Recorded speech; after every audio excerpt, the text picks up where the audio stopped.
আসসালামু আলাইকুম রহমতুল্লাহ। আশা করি সবাই অনেক ভালো আছেন। আজকে একটা জিনিস আপনাদের সাথে শেয়ার করতে চাচ্ছি।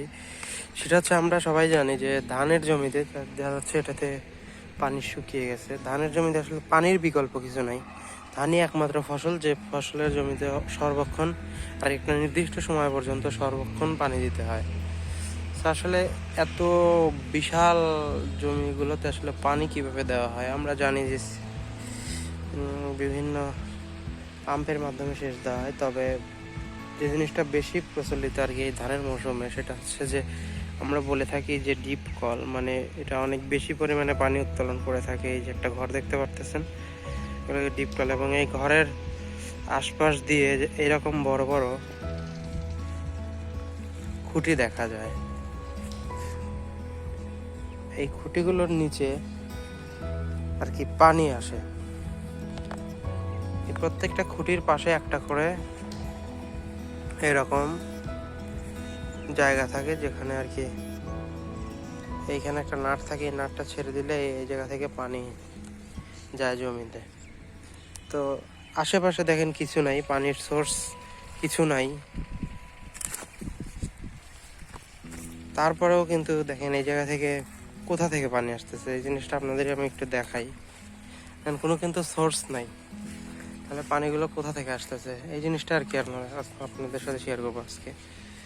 তো যে ওইখানে যে ঘরটা দেখালাম, ওই ঘরটা থেকে এই পাইপ পর্যন্ত এই মাটির নিচ দিয়ে আর কি পানির একটা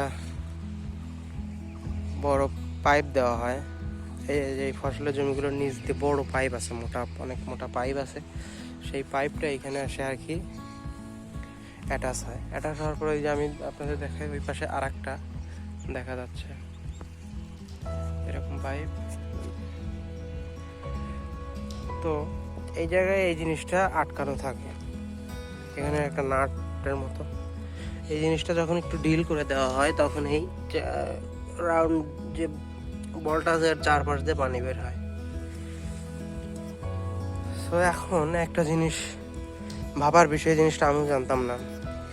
যদি এরকম প্রত্যেকটা হাউজেই যদি এই নাটটা আটকানো থাকে, সেই অবস্থায় যদি মোটরটা চালু করে দেওয়া হয়, তখন সেই পানিটা কোথা দিয়ে বের হবে? মনে করেন এরকম যতগুলো নাট আছে এখানে, তারপরে ওদিকে, এই সবগুলো নাটই হচ্ছে আটকানো। তাহলে এই পানিগুলো তো বের হতে পারবে না। তখন কি উপায় হবে? আর সেই উপায়টা বের করার জন্যে আর কি এই খাম্বাটা দেওয়া হয়েছে।